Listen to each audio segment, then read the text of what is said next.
伊朗的反击越来越疯狂，短短1天内多波斯连环，精准打击，步步锁死，层层掏空，硬生生抽走了美军扎根中东多年的后勤骨架与作战根基。曾经横行波斯湾的美军前沿战力，正在一点点沦为无补给、无支撑、无退路的孤立空壳。7月15日，注定成为驻中东美军入春开战以来后勤体系损失最惨重、战力崩盘最彻底的至暗一天。从约旦、巴林到科威特、卡塔尔、伊朗无人机与导弹精准覆盖多国美军据点，他们不浪费一轮火力，不打无效消耗，专挑美军核心命脉下手。这根本不是一次情绪化的战场反击，而是一场有计划、分阶段、全覆盖的体系拆除行动。终极目标只有一个：彻底废掉美军在中东的高强度驻扎与持续作战能力。很多人只看到基地被炸、设施被毁，却看不懂伊朗战术的恐怖之处。活通打击打皮肉，伊朗打击直接打骨架、断根基。15日，第一波定点清算，约旦空军枢纽废掉美军空中战力。约旦阿兹拉克空军基地是美军衔接东地中海与阿拉伯半岛的核心空中枢纽，战略价值无可替代。而伊朗精准突袭，直接摧毁基地内 F-15、F-16、F-35全系战机机库，同时批量炸毁 MQ-9 死神无人机。这一击到底有多致命？战机机库被毁，意味着美军主力战机彻底失去停放、维护、补给条件，短期空中作战能力直接归零。而 MQ-9 无人机体系被毁，则直接缺口了美军全域侦察、监视与定点打击能力。昔日功能完善的核心空中节点一夜之间彻底降级，沦为残缺薄弱的前沿摆设。第二波精准斩首，巴林第5舰队斩断海军作战中枢。紧接着，伊朗火力锁定巴林美军第5舰队核心驻地，一举摧毁舰队指挥控制中心、巨型油料储备库及全套核心装备设施。要知道，这已经是1周之内伊朗第4次针对性打击第5舰队相关目标。指挥中心是整支舰队的中枢大脑，油料库是所有舰艇战机的动力血液。如今大脑瘫痪，血液耗尽，再强大的舰队也只能丧失持续作战能力，彻底陷入被动。第3波致命绝杀，炸毁外围后勤命脉，掐死美军持久战根基。这也是全网最容易忽略却最致命的一波绝杀。在科威特米纳阿卜杜拉港，中东最大美军后勤供应商 KGL 的巨型仓库深夜遭精准火力重创。千万别以为这只是普通仓库，这里存储着美军重型作战设备、数万军车燃油、全军野战口粮以及爱国者导弹核心零部件。最关键的是，它不在美军军营围墙内，属于看似安全的民用配套设施。美军万万没想到，自己藏在暗处，依托民用伪装的全域后勤终端命脉，竟被伊朗一眼识破，精准点名。这也彻底暴露了美军的致命短板，真正支撑中东数万驻军运转的不是显眼的军事基地，而是这些无人关注、毫无防御的外围后勤节点。看懂伊朗这一周的完整布局，你就会明白什么叫精密到极致的体系猎杀。第一阶段直击军营点位，摧毁表层作战装备，瓦解前沿战力；第二阶段突破基地壁垒，精准打击外围后勤链条，切断补给通道；第3阶段绝杀全域核心枢纽，瘫痪整套作战运转体系。从7月8日到7月15日，伊朗的每一次打击都在层层递进，步步锁死，先毁战机、雷达、防空系统，废掉美军即时战力，再炸指挥中心、燃油仓库，切断作战中枢与动力，最后端掉终极后勤仓库，彻底锁死持久战的所有可能。一座不设防的民用后勤仓库被毁，影响的绝不是一个基地，而是整个中东美军的库存储备、物资补给与武器维修。从这一刻起，所有美军前沿据点、海上舰艇、空中战机全部进入库存倒计时模式。更让美军绝望的是，这种打法背后隐藏着极其残酷的成本不对称博弈。伊朗用几十万美元的导弹和自杀式无人机换取的是美军数亿美元的设施损毁。美军苦心经营的萨德爱国者多层防空网在伊朗的精准点穴面前形同虚设。这种以小博大的消耗战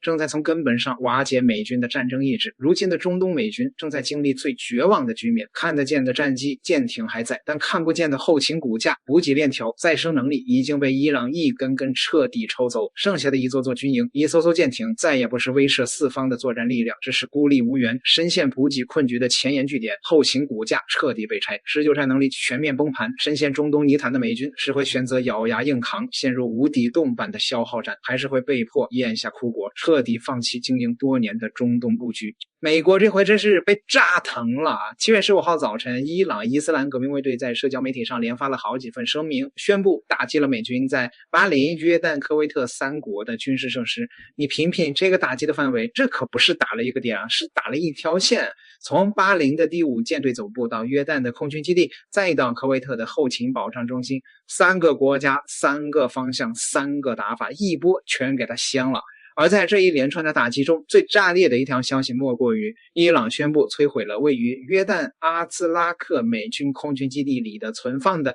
F-15、F-16 和 F-35 战斗机的机库，外加数架 MQ-9 死神无人机。你就说这事儿搁在谁身上，谁不麻呢？全世界最贵的几种战机了，像关在笼子里的鸟一样被塞在了一个屋子里，然后那个屋子被人从1000公里外给精准的砸穿了。打个比方啊，这就好比你花了几千万买了一辆顶配豪车，停在车库里，结果楼上掉下来一块板砖，直接把车顶砸穿了。这可不仅是钱的问题啊，这是赤裸裸的羞辱。那这个事儿到底有多严重呢？我们一起来盘一盘。先说这个阿兹拉克基地，它含有了一个正式的名字，叫做穆瓦法克萨尔蒂空军基地，位于约旦东部沙漠地带，距离伊朗本土超过1000公里。这地方可不是什么临时搭的前哨站啊，那是美国在中东最重要的战略支点之一。从2019年开始，美国砸了1.43亿美元扩建这个基地，升级到了满级配置。按照美军的规划，这里部署了什么阵容呢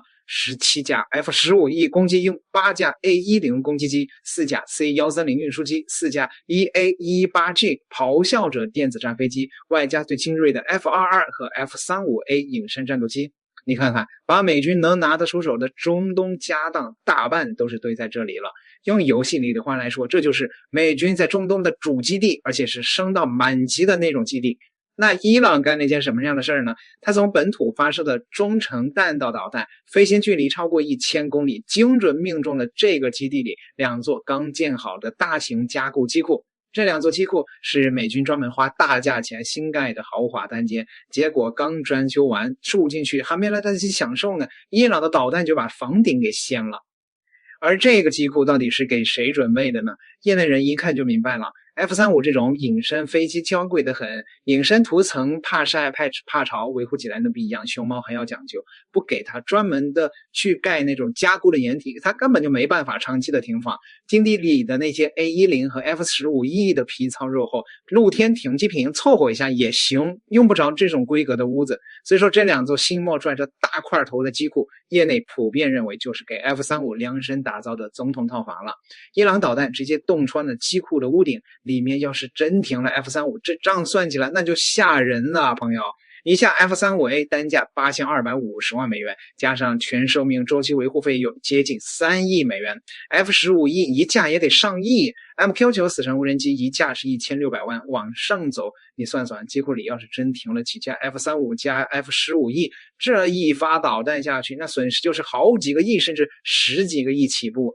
这不是简单的破防了，这是在割美军的肉呢。那这个事儿最离谱的地方在哪儿呢？不是说炸了机库，而是伊朗已经不是第一次这么干了。更绝望的是，你明知道是谁干的，你还拿他没办法。那你可能要问了，美军不是有全球最顶级的爱国者和萨德反导系统吗？怎么也拦不住呢？这个就是这个问题关键所在了，也是美军最不敢大声宣扬的痛点。约旦防空部队用的确实是爱国者系统，还有老旧的 MIM-23 英式防空导弹。表面上看起来10枚导弹拦了8枚，拦截率 80%， 看着还行，对吧？但剩下的2枚成功突防就达成了战略目标。而更可怕的是伊朗这次用的家伙事儿。然后伊朗用的导弹包括了卡德尔、伊马德和海巴尔谢坎3种型号，射程覆盖1000到2000公里，从伊朗西部发射到约旦，飞行时间不到10分钟，而且这些导弹都具备末端机动变轨能力。什么意思呢？翻译一下就是说，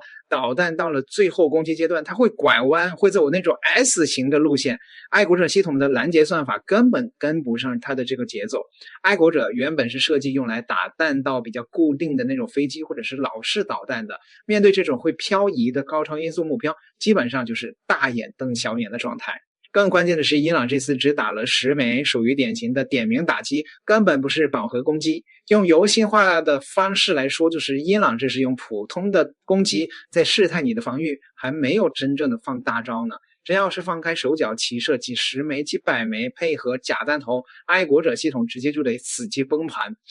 而且这次伊朗的战术它非常的毒辣，它不只是打了约旦一个点，它是真正的3线齐发。在巴林方向，伊朗打的是美军第5舰队总部，摧毁了指挥中心、燃料储备设施，还有军备的仓库。这第5舰队是个什么样的概念呢？美国海军6大舰队之一，司令部设在巴林，负责波斯湾、红海、阿拉伯海一大片海域，是美军控制中东石油命脉的心脏。这里驻有大约9000万美军，心脏被人捅了一刀，这滋味真的不好受。你再看中国这些年一直做的就是稳扎稳打，发展自己的产业链和军事技术，趁美国顾此失彼的时候把短板给它补上。这次伊朗的导弹飞行1000多公里，精准的命中加固机库，这种精度和脱防能力已经让全世界重新评估伊朗的军事水平了。